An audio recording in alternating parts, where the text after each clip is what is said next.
because you have to come to terms with the fact that our government is evil. Our government has done tremendously evil things, and they will continue to do that until we wake up. So true story, the CIA back in the day did this experiment where they placed 18 people in a room. 17 of those people were actually CIA agents, and one of them was just an unwitting member of the public. So imagine they pick you, you think that you're going into a room with 17 other people who are from the street just like you, but in reality, those 17 other people are agents, and they are conducting an experiment on you. So the person that was running the experiment showed every single person in the room a picture of a triangle. It was very clearly a picture of a triangle. And he asked every person in the room to simply state what they saw on the picture. Well, despite it clearly being a triangle, all of the agents were instructed to say square. So imagine you're in this room with 17 other people, you think that you're all off the side of the street, and they start going around, and everyone says, oh, what is that? A square, a square. What do you see? A square, a square, a square, a square. Well, by the time it gets to you, and you're the 18th person, you're going, oh, am I crazy? I see a triangle. And guess what that 18th person said? Well, they said square because they didn't want to be the crazy person in the room. Really think about the implications of that experiment. That is exactly how the media works. They are the agents in the room that are repeating square, square, square, square, square, until you're supposed to just completely abandon reason and just join them and say, totally, that's a square.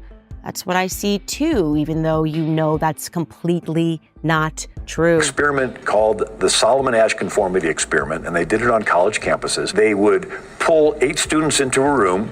7 had been paid ahead of time to be actors, and 1 was a naive participant. The teacher put 2 cards on the front desk. One card had 1 line, and the other 3 lines, one longer, one shorter, one the same. And one by one, the paid actors would stand up and convincingly say that the shorter line was equal to the first line. By the time it went around to that 8th naive participant, 30% of them would deny their own eyes to fit in with the group. They found out that if just one of the other people objected, it went from 30% down to 5%. So in other words, if you have the courage to call out the truth, you're going to encourage a lot of other people to stand up. Go hello Yahweh, Ba'ashem Yahushai, Ba'ashem Kakwadash, for giving me the spirit to do this lesson. And in this lesson, I just want to speak on how, we should not be conformed to the ways of this society. In the clip that you just saw, there was an experiment conducted where you had a bunch of paid actors who were basically conducting an experiment on one person in the room. And this person didn't realize that there was an experiment being done on them. And the reason that this particular clip inspired me to do this lesson is because this is what's going on in the world today. You got a bunch of people that love to follow the crowd and don't step out in faith. They don't step out and be an individual and think for themselves. We see too much of this in the world today, because we were put here to reprove the ways of this world. We weren't put here to join in and to be like everybody else. Now this image you see on the screen is a perfect example of how we are supposed to be a light among everybody. We're supposed to stand out. We're not supposed to be the same as everybody else in the room, if you get what I'm saying. Just like you saw in that clip, everybody was saying that they saw a square when it was blatantly a triangle. If you know that it's a triangle, then you need to speak the truth. You need to say what it really is, regardless of what people think of you. A lot of people are scared to come in this truth. They're scared to walk this walk that we walk because they're afraid of what others may think of them.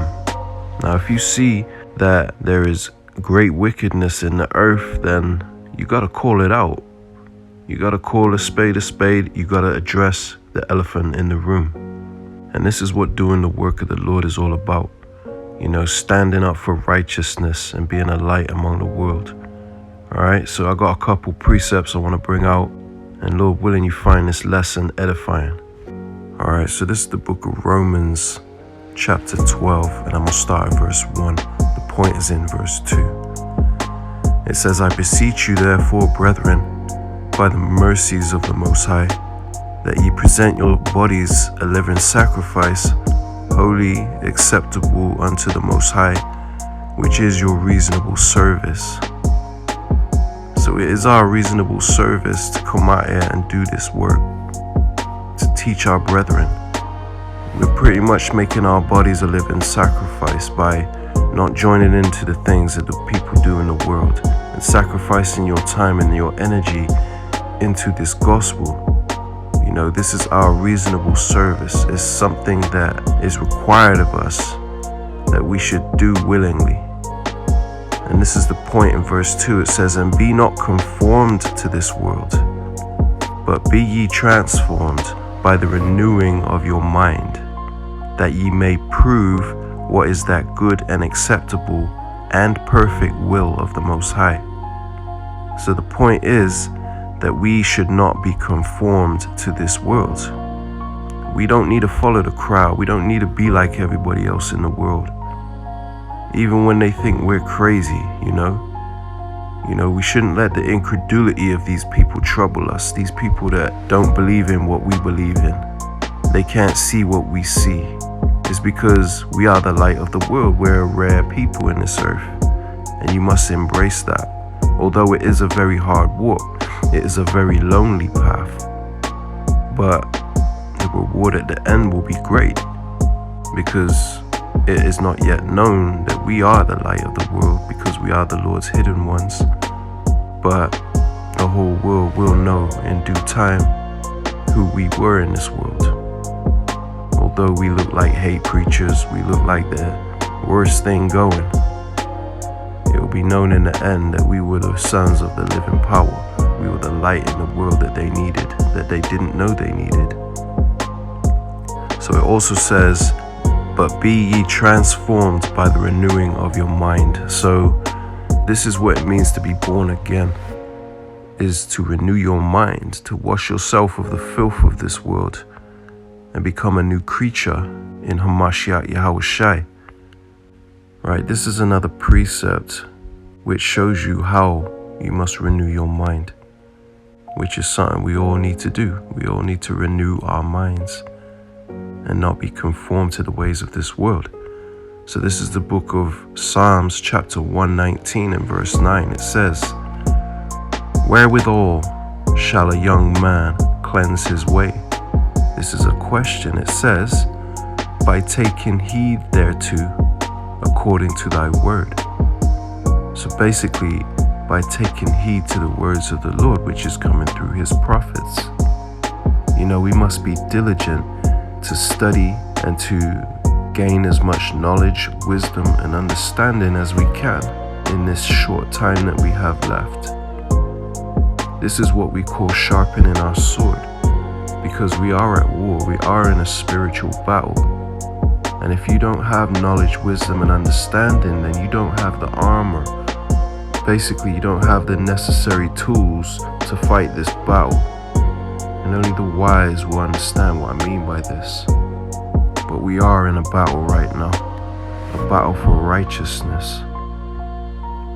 Now, concerning what I was saying earlier about the incredulity of them that basically don't believe you, when you're steady saying that it's a triangle and you got a whole bunch of people that don't agree with you because they can't see what you see. This is the book of 2nd Ezra chapter 15 and verse 3. And it says, "Fear not the imaginations against thee. Let not the incredulity of them trouble thee that speak against thee. For all the unfaithful shall die in their unfaithfulness." So all the people that don't stand for the truth, all the people that don't believe you when you're speaking the truth, they're all going to have to die for their unbelief, for their unfaithfulness, you know? So it says, "Fear not the imaginations against thee." We're not supposed to fear when the whole world is against us, when we're not walking in the ways of the world, when we're headed in another direction. We're not supposed to fear that. Who cares what they think? If you know that what you're seeing is a triangle, then you call it out And don't be scared of what the world thinks of you. Don't worry about being that crazy man in the room. Because we do look crazy to the world, the things that we speak about concerning this gospel. Yeah, what we speak does sound crazy, but it's true, and you know it to be true within because you have faith. Now I want to speak on the book of Wisdom of Solomon, chapter 2, because there's a particular precept in here that speaks volumes and is very much related to this lesson. And it is the book of Wisdom of Solomon, chapter 2 and verse 14. It's short and to the point, and it says, "He was made to reprove our thoughts." This is why we're here. Us that understand what's going on in this world, that we're gifted with the knowledge, wisdom, and understanding. This is our job, this is our duty, this is our reasonable service. We were put here to reprove the thoughts of the wicked elites. We're here to speak truth in a world full of lies. These elites, they thrive on lies and deception. So it says he was made to reprove our thoughts. This is why we're here. Now, in verse 15, Wisdom of Solomon, chapter 2 and verse 15, it says, "He is grievous unto us even to behold." And this is the thought of the elites. This is what they think in their mind, because they do behold us. They know all about us, Hebrew Israelites. And they do watch our videos because our words have gone up into the gates of the nobles.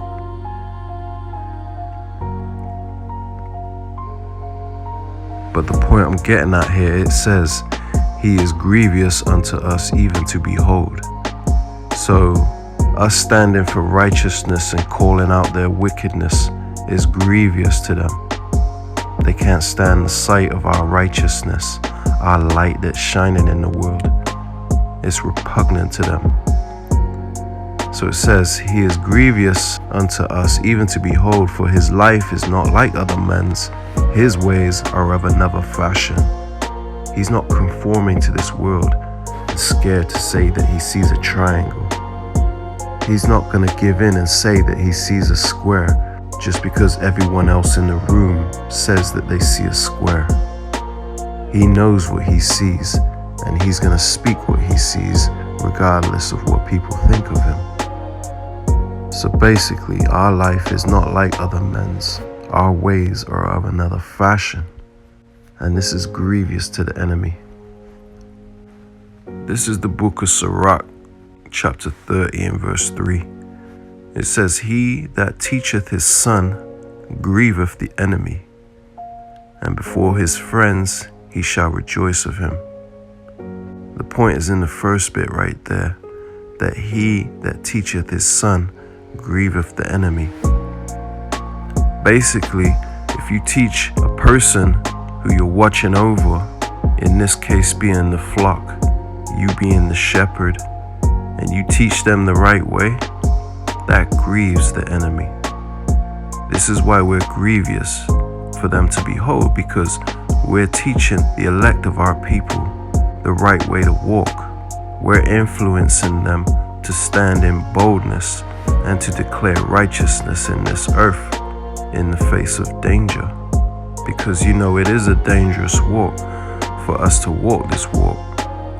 We make ourselves a target. We make ourselves a prey among all these wolves, We are sheep in the midst of wolves. Alright, this is the book of Isaiah, chapter 59 and verse 15. It says, "Yea, truth faileth, and he that departeth from evil maketh himself a prey. And Yahweh saw it, and it displeased him that there was no judgment." So the earth is full of people that have no judgment, and it displeases the Lord. Because in the beginning of this scripture it says, "Yea, truth faileth." Truth has failed in this earth. So we need people who are going to stand for righteousness. So it says, "And he that departeth from evil," you stand for righteousness. It says, "maketh himself a prey." You become a living target when you depart from evil in this world, because it grieves the enemy. You'll find that they'll flag your videos. You'll find that they'll have meetings declaring you a terrorist or a menace to society or a hate preacher or a radical extremist. They'll put all these labels upon you and seek your life because of the fact that you are saying that you see a triangle. You're standing for truth. You're standing for righteousness. You're not fitting into the ways of this world. You've departed from it. Realize that, celebrating their holy days is all rooted in wickedness, and you don't want nothing to do with it anymore. So basically, you've made yourself a living target by standing for the truth. But you must be bold. You must be courageous. You must be confident in these end times that the Lord has got you. You gotta have faith. This is the book of Psalms, chapter 94 and verse 16. It says, "Who will rise up for me against evildoers?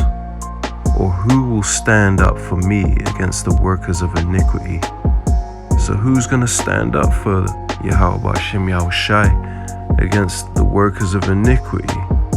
Starting with the elites who are the wicked of the whole earth. This is the book of Job, chapter 21 and verse 31. It says, "Who shall declare his way to his face?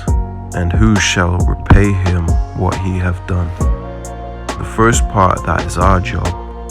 We gotta stand in great boldness before these devils and declare their way to their face by prophesying against Mount Seir. We gotta tell these people that the Lord is against them, regardless of how it may look, or regardless of how it may make us look, because the things that we teach does seem like hate speech, but it isn't. It's actually love to show our people the right way and who certain people are in this world, that they are not your friends, they are your enemies, and you gotta depart from them. This is the gist of the message that we teach. We gotta declare his way to his face, Esau Edom. We gotta tell him that he is the devil and that he is going down. It says, "Who shall repay him what he hath done?" So all the wickedness that the nation of Edom is committed in this earth, regardless if it was their ancestors, because that's what they like to lean upon. It wasn't me, it was my ancestors. Regardless, we gotta tell them what they've done in this earth, and the Lord Yahweh Hashem Yahushai is gonna repay him for what he hath done. Alright, this is the book of Wisdom of Solomon, chapter 5 and verse 1.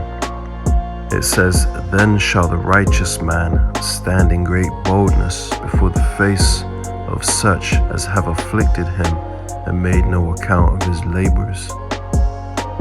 So basically it's prophesied that in the end times the righteous man will stand before these people that have afflicted us and treated us poorly in this world, that we will declare his way to his face, basically, just like the previous scripture I brought out. So basically, us that stand for righteousness and stand before these people and call them out for their wickedness, although it looks like in their eyes that we are hate preachers, that we're spreading hate, that we're not loving our enemies, as they like to say, with no understanding. Although it looks like these things, the scriptures say that we are the righteous. These people are going to be shocked in the end to learn who we really are. And you can learn more about this if you just read down a little bit, but I won't for the sake of time. So I hope by now you're starting to see the importance of stepping out in faith and to declare the true name of the Lord Yahweh Hashem Yahushai in this earth. Because this is the name that is hated in this world because of what that name stands for. And this is the true name of the living power, Yahweh being the name of the Father, and Yahushai being the name of the only begotten Son. Alright, these are the final precepts I'm going to bring out before I close out this lesson. And these precepts right here will drive it home. So, this is the book of Matthew chapter 5, and I'm going to start at verse 14. It says, "Ye are the light of the world. A city that is set on a hill cannot be hid. And as you see in this image, that there is a golden city on a hill, and it cannot be hid. But this is representation of us that stand for righteousness. We're going to stand out in this world.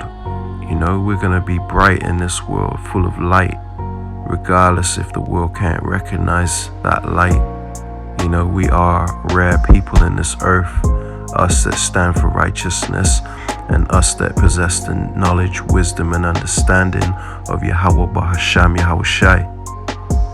So it says, neither do men light a candle and put it under a bushel, but on a candlestick, and it giveth light unto all that are in the house. So if you possess this talent, this knowledge, wisdom, and understanding, in other words, then we're to let that light shine so that it sheds light upon all that are in the house, meaning everyone that's come into the congregation of the saints, everyone that's seeking truth, everyone that's seeking righteousness, you know, everyone that's made an agreement to walk this path that we walk. Those are the ones that are in the house. And it says that we are not to put our light under a bushel, you know. We're not supposed to hide our talent. We're supposed to put it on a candlestick so that it illuminates the room and gives light to everyone in the house. In other words, if you possess this knowledge, wisdom, and understanding, then you're supposed to share it. Share the knowledge freely that you've been given. You're not supposed to hide your talent. You're not supposed to waste this gift that you've been given. Now this is the final precept I'm going to bring out, and this is verse 16. Matthew 5:16. It says, let your light so shine before men, that they may see your good works and glorify your Father which is in heaven. So the Father in heaven that will be glorified through our works is the name that we're calling out, which is Yahweh Ba'ashim Yahushai. Because the ones that are coming in the spirit of prophecy, which is the spirit we're supposed to be coming in, you know, we're declaring the name Yahweh Ba'ashim Yahushai. So when these prophecies come to pass, the people that hear this word will glorify our Father which is in heaven, which is Yahweh.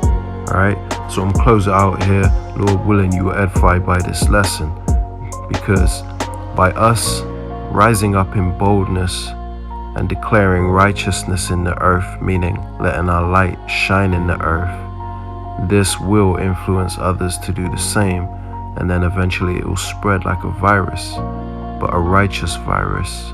It will basically give others the motivation to stand for righteousness also, so that we can eventually bring righteousness back in this dark world. Alright? So on that note, I'm close out. Give all honor, praise, and glory unto Yahweh, Bahasham, Yahushai, Bahasham, Rakah, Quadash, Shalom.